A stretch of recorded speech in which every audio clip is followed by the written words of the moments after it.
What's up, Tesla fans? Want to do a quick video here. I've driven this car 6,700 miles, almost 6,800 miles now, and I've had this car for, I would say, about 3 months. I would say.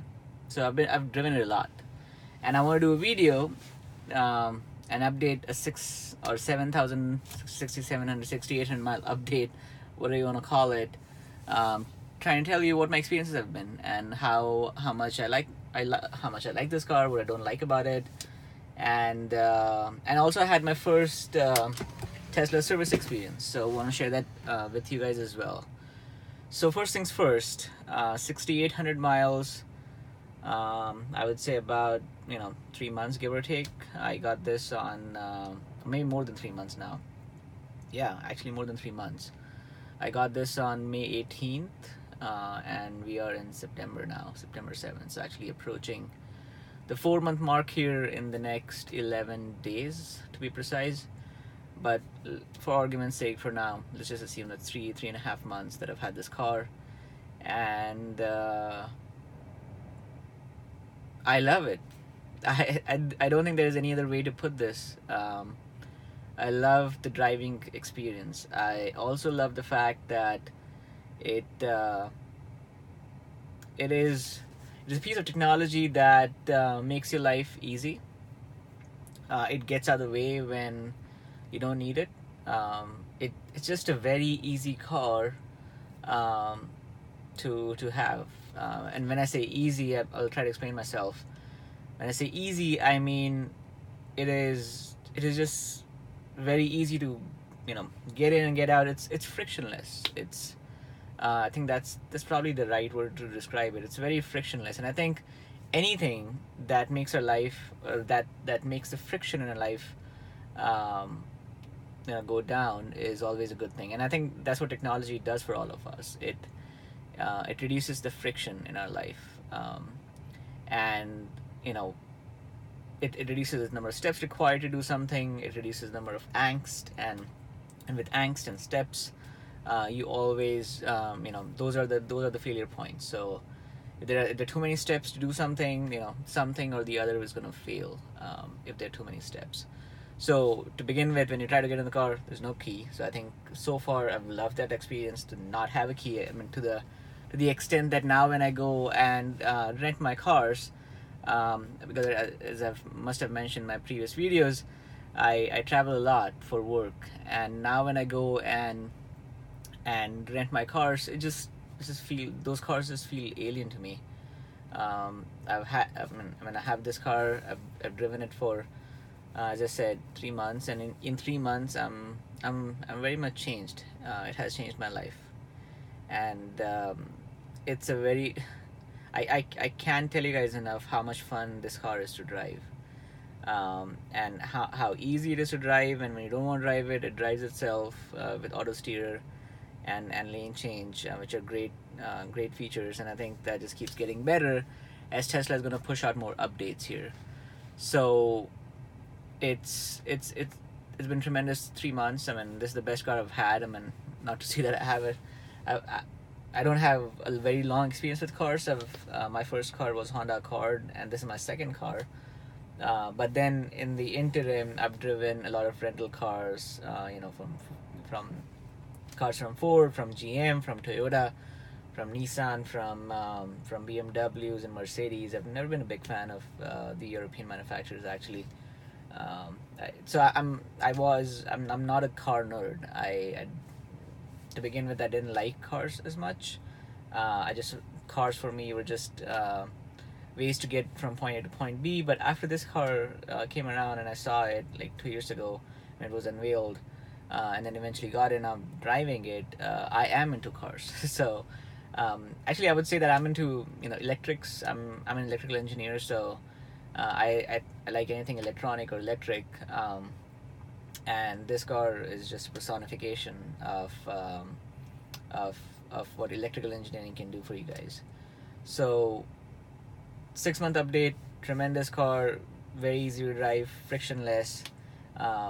You will enjoy it. You'll have fun. I think For those of you who saw Elon Musk's podcast with Joe Rogan yesterday or 2 days ago, one thing he mentions, and I think this is their design philosophy in general at Tesla, is that they try to make fun things. They try to make sure that the products that they launch and are with their customers are having fun with it. And I think that's a great way to go, and I think that's a great design philosophy to have. As long as your customers are having fun with your products, they will continue to buy it, and they'll continue to believe in that brand. I think probably that's what Tesla stands for, is fun. And that's great. I mean, a lot of people have criticized his video. A lot of people have criticized the fact that he was drinking and smoking weed on on live podcasts on YouTube. I mean, I wouldn't judge him for any of that. I mean, the guy does tremendous work already, and I mean, he does what he does. So, all right, don't want to distract myself and talk about Elon Musk here. But Model 3 has surpassed my expectations, is what I would say. I mean, to begin with, I had really high expectations from the car, but it has surpassed those expectations. I've driven it on long road trips. I live in South Florida. I've driven it to Miami a lot, which is about 70 miles from where I live. I've driven it all the way up to Atlanta into the Chattanooga National Forest for hiking. And actually, the road trips in this car are amazing. People complain about how they won't be able to do road trips if they get EVs, and how they see EVs as commuter cars that they would use for probably commuting to work. But this car is great for road trips as well, and I've done one. I've driven about 700 miles one way to Atlanta and all the way to Chattanooga National Forest, and then back over a weekend. And I probably had to charge on my way to Atlanta 3 times at superchargers. And I tried, and the fact is that when I reached my destination, I stayed at my friend's place, and they didn't have charger at home, so I had to charge one extra time than I would have wanted if I did have a destination charger. But it was great. I mean, I kind of realized that when you have gasoline cars, you don't force yourself to take stops. When you have an electric car, kind of force yourself to take stops. And the road trip was really good. I would say about 80% of the road trip, I mean, I was on autopilot. And if I didn't have autopilot, I wouldn't have been able to do that road trip in that short period of time. I did that road trip in 2 days. So I drove a lot, actually, in the matter of 2.5 days. And I wouldn't have first been excited to do that in a gasoline car. And number two, I would have been miserable if I actually decided to do that in a gasoline car. So I had a lot of fun on that road trip, and that was mostly because I was driving this car. And there are lots of videos out there where people are talking about how the Teslas are performing, how the Model 3s are performing. There are a whole bunch out there right now, and then more are coming out, and we'll see how people feel about them. But overall, I think the reviews are really positive. They're really great. There are a few things, knickknacks here and there, that I did not like. One of those things on my road trips was that, and I've shared this with Tesla, was that these superchargers are not really located right next to rest stops. They are located in commercial areas, which is fine if you're taking a supercharger stop during the daytime or during work hours or business hours. But if you're taking stops at night, which I was, because I started driving pretty late in the evening after work all the way to Atlanta, it gets difficult to find a restroom, which can be problematic in the middle of the night. So you have to stop at gas stations and take some extra stops, which you wouldn't if you were driving a gasoline car, because you're filling up gas in your car would coincide with taking a restroom stop. So in this car, not so much, especially if you are driving at nighttime. I think Tesla will change that. They'll probably as there are more cars on the road, and they realize a lot of people are doing these road trips and long distance trips and actually making lots of stops at the superchargers at nighttime, they'll probably put those chargers closer, or maybe have their own ecosystem along with them, like a rest stop, a Tesla rest stop, which they've done in California. I think they're experimenting that in California, and as the customer base grows, they'll probably change that. But that was one of the nitpicks that I came up with that I think that they need to improve on. That was number one. The other thing that I found was that the car is great when you're on autopilot, but you still have to pay attention. And I think a lot of other people, a lot of other Model 3 owners um, have tried this and have experimented with it, but don't fully rely on the car, especially when you're lane changing. You need to look over your shoulder, guys, and make sure that there's nothing coming. Or there's nothing in your blind spot, and there's no car coming accelerating towards you, because the car can miss it, and it has missed it a few times. And I'm always super aware, and I'm always paying attention, even when the car is on a pilot. But I've deliberately tried to to see what the car does especially when the vehicle on the left or right is accelerating in the lane adjacent, and it's trying to pass you. The car doesn't see it, and it continues to change the lane. If you have indicated that you want to change lane on autopilot, pay attention, because the car is not responsible. You guys are responsible when you're driving it, so pay attention when you're on the road.